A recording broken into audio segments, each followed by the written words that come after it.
Alright, so we're going to actually join me on my shower routine. So what I do to shampoo my locks is I first get them very wet in the shower.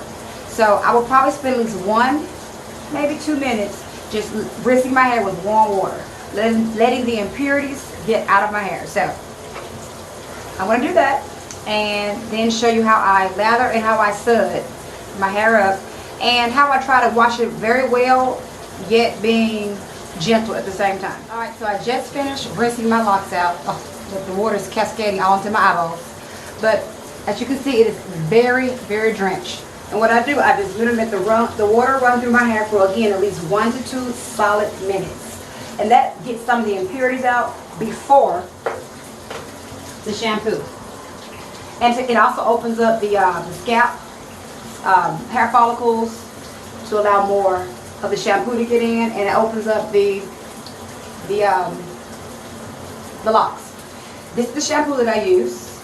It's the generic value products tea tree oil shampoo compared to Paul Mitchell tea tree special shampoo. Leaves hair soft and manageable, cleanses hair and scalp of impurities, and you can get this from Sally's. Now at this point, guys, I give you a nice little lather. But I don't go crazy with how I apply it. I'm very gentle because I have fine hair.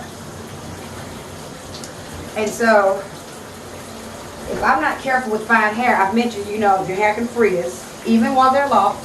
So then I apply shampoo to the back. And I'm focusing, as you notice, mainly on my scalp, round 1. And I literally add and I go inside the roots. I don't deal with the locks at all, really too much on my first time through, round 1. And I just keep squeezing until I feel like I have put shampoo into all the roots. So do one more area. And I just use my fingers to get it in there. At this point, I massage my scalp with the pads of my fingers. Try your best to not use your fingernails because they can scratch the scalp and cause damage.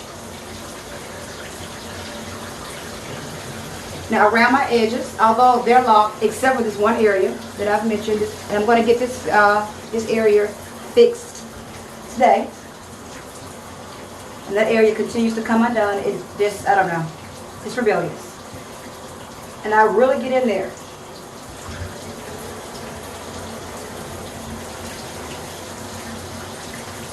And I spend, guys, at least 1 or 2 minutes just massaging my scalp, focusing purely on that, and that is all.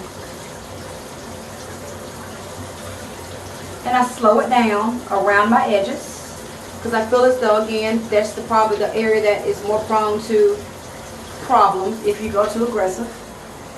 And as you notice, my hair is not braided and banded, and I don't braid and band anymore unless I'm just looking for a braid out, or if I feel as though my hair looks a little wild, a little frizzy, and needs taming, I will braid it and wash it and let it dry in those braids, and that tends to tame down the frizz by setting in those braids. So I'm going to finish this and come back with round 2. Alright, at this point I have rinsed out all of the shampoo that was in my scalp, and I'm going in for round 2. And I'm going to again go in on those roots. This time I'm going to also add it to my locks. See, so I can get a little towel.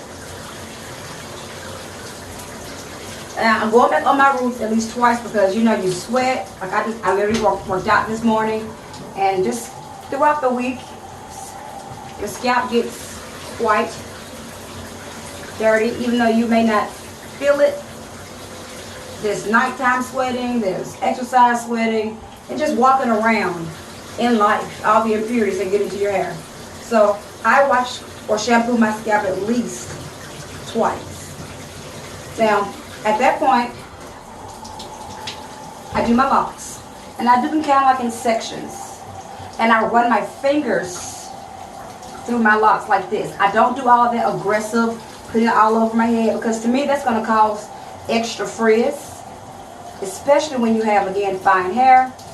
The hair tends to frizz anyway. As I said, you know, the hair behaves as it does in locks somewhat the same way as it would loose. To me, but just more controlled or not as intense. I get frizz now, not as bad as when I was a loose natural, but if I go too aggressive with how I'm shampooing these locks, they too will get extra frizz. It just doesn't take all of that aggressiveness to get them clean. Just going through it repeatedly. As you see, the thud is intense. And that's what you want to do as well. All right, I'm going to finish this process. I'm going to continue to focus on the scalp and the locks. And as you see, now for those roots, I'm really getting in there. I'm applying the pressure, but with those pads, so that it's not, again, harmful, and it'll get those roots together, get them clean. My hair looks almost a different color. All right, so see you in a second for round 3.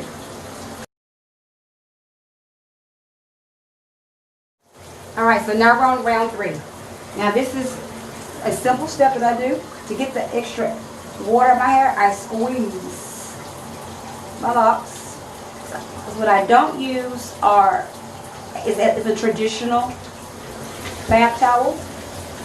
I first remove the excess water, just squeezing and squeezing. And also, before in my previous step, when I rinse it out thoroughly. So, no such luck in this guy. Now, at this point, the hair is pretty dry, and it could dry more. Well, not dry more. It would be okay to air dry on its own, but to assist it, if I'm going somewhere and I don't want my hair as wet, if I'm not, I may or I may not, but I just flip my hair over, and then I put it in this terry cloth. You can get these type of terry cloths with the rubber band at the end, or elastic band, from almost any place, Amazon, Walmart. And it's like a little button on here, and it's like a hood, and it allows you to easily dry your hair. And this works great on any hair. I don't, relaxed, natural, loose natural, it doesn't matter. And you put the end with the button, and then you tuck your locks in. And of course, if you have longer locks, you may need a larger terry cloth towel, or you can just simply get a regular towel, but with the terry cloth material. And then I twist it, take this elastic area, and secure it on the button.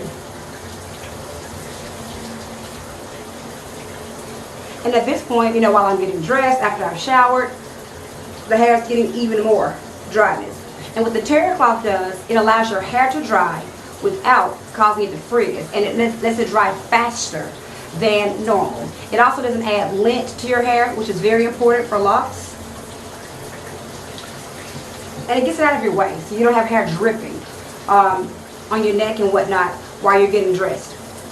So don't forget to like and subscribe, guys. I hope this has been helpful. Now, a few things I want to point out are, I have been locked for a year and a half, so I can wash my hair in a loose state and not worry about slippage, because I got the go-ahead from my loctician. So I would not do it this way if you've not been given that go-ahead, or if you're only a few months into your journey. Now, sometimes what I do as well, when I get done with my hair, let's say if I didn't braid it and band it before, at the very end of washing it, I'll put some braids in and let it, in its dampened state, continue to dry, and I'll still give me a nice braid out. But if I'm feeling lazy and I don't want to, I don't. And thus far, I haven't suffered any problems as a result of it. So just kind of, you know, like, know your hair, know when it's time. When you're not sure, get professional advice on what to do. So have a good day, guys. I'm going to finish this process of getting ready, because I have some things to do on this beautiful, beautiful, beautiful, beautiful fall Saturday. Bye-bye. Have a good one.